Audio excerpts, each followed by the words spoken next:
trying to clean up the problems and help save the day. So it's predictive programming. Can you speak to that? How the media plays on our emotions, and they use crises to offer solutions which are in most cases worse than the problem to begin with? Predictable programs, I can certainly agree with. As to whether or not it was a conspiracy that such a violent act would take place there in Jersey City. Oh, no, I'm not saying that. I'm saying it kind of backfired, his visit.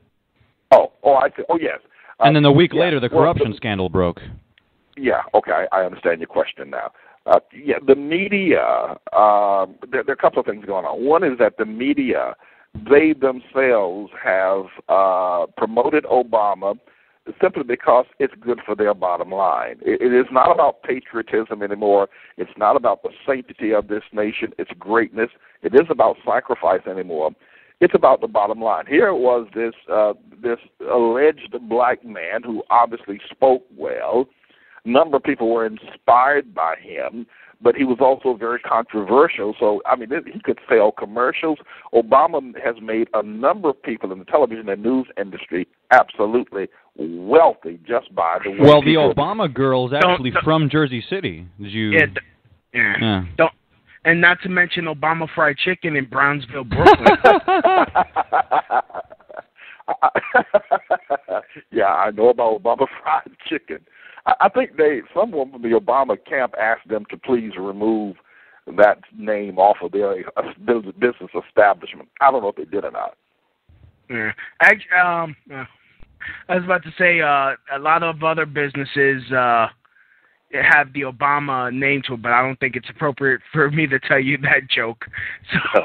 So move on. The curious thing is that are there any babies, especially white ones, being named Obama? Are any people naming their children Obama? Well, I haven't heard a lot. I know that they renamed schools. They renamed elementary schools before Obama was even elected, or just when he got inaugurated, and he didn't even do anything. So that's pretty God give wild. Me strength. We're gonna undo that. God give me strength. We're gonna undo those renaming of schools. My question, Pastor. Yeah. Why do you? I don't want to just focus on African Americans, but this seems like a interracial issue. Why does it seem like most people, when it comes to Obama or what he's doing or not doing, they're willing to stay ignorant? I think that there's there's two groups of people, obviously. The black people are 96% to 97% voted for him.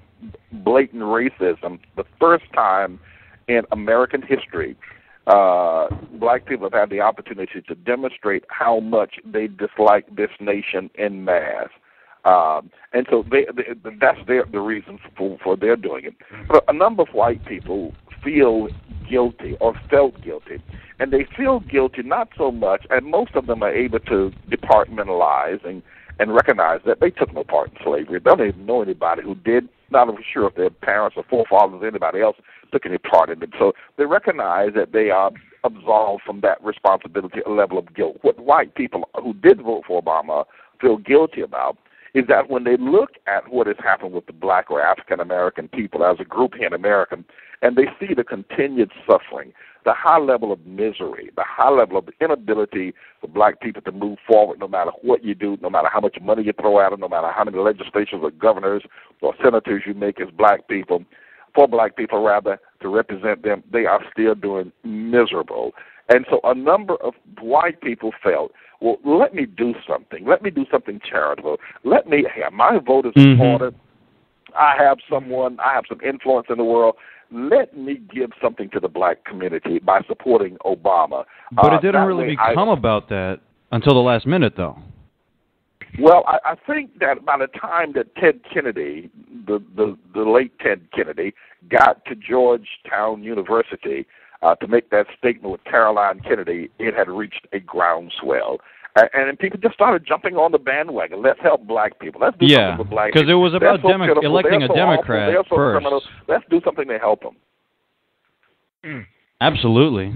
I agree with that. I mean, the white guilt thing is undeniable. That's something that I definitely agree with you on. Again, I don't have any tangible proof of him being born in Kenya. I have seen the Nick Berg material with his paternal grandmother saying that he was born in Mombasa. I have seen that video on YouTube. However, I don't have an actual Kenyan birth certificate, so I'm not going to go making that claim.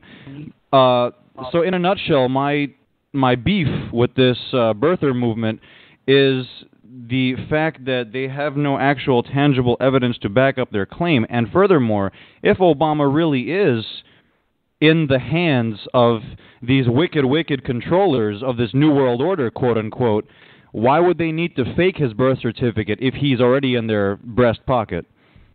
But there are a couple of things. One is that when you look for tangible evidence, the evidence is available. It's just that you, in this matter, would need court subpoenas in order to have that tangible evidence released. It would be like any other trial or any other criminal or any other civil judicial proceeding. Those privileges have been denied everybody, from Lee O.C. D'Onofrio to Philip Berg, to Orly Tates, and everyone who's made an action before the court to subpoena that information. The other item I think that it's clear is that Obama spent 20 years, forget about his birth certificate, Obama spent 20 years with Jeremiah Wright as his pastor, as his mentor, the man who performed the wedding ceremony for him, baptized his children, his counselor, his confidant, his father. Well, that's what I'm saying. There's better reasons to be against him than just the birth certificate. Am I right? Yeah, but the birth certificate goes into the heart of the issue of the Constitution. If he is indeed an illegal alien, or if he indeed does not constitutionally he's not constitutionally eligible, then the Constitution becomes the issue, and we need to clear that up. He becomes a criminal. He becomes a felon. He becomes a person who willfully and knowingly violated the U.S. Constitution, and that's why we can't let the birth certificate issue go, and that's why he will not present one, because it goes to the heart of the Constitution. It is about his birth certificate. We can care less about that. It's about whether or not he knowingly and willfully, fraudulently acquired the office of presidency. Well, that would be something. I mean, I just want to ask you this as a follow-up question. I think the real heritage issue, aside from the birth certificate, is the fact that we have a dynasty, a monarchy almost, bloodline ruling in the United States. Are you aware, Pastor James David Manning, are you aware that Barack Obama is 8th cousins with Dick Cheney and 11th cousins with George W. Bush?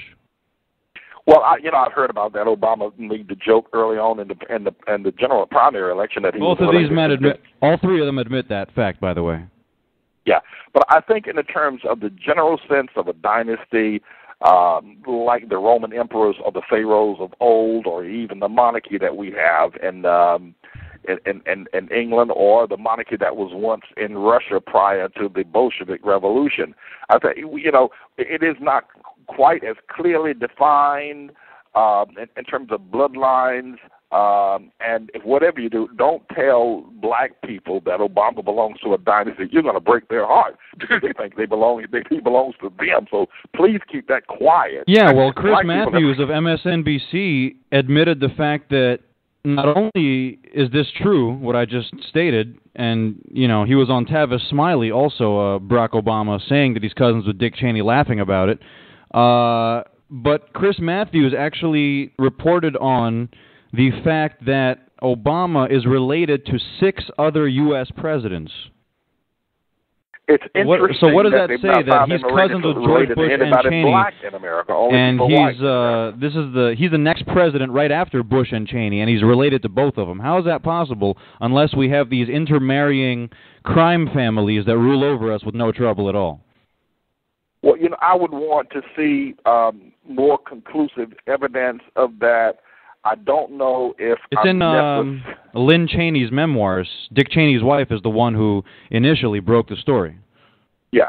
Well, that being the case, I don't know if I'm necessarily intimidated or threatened by that whole idea of a continued, bloodline rulership, if it indeed is a good one, and if it does if it's allowable by the U.S. Constitution and the laws that make up this great land, if it's allowable by that,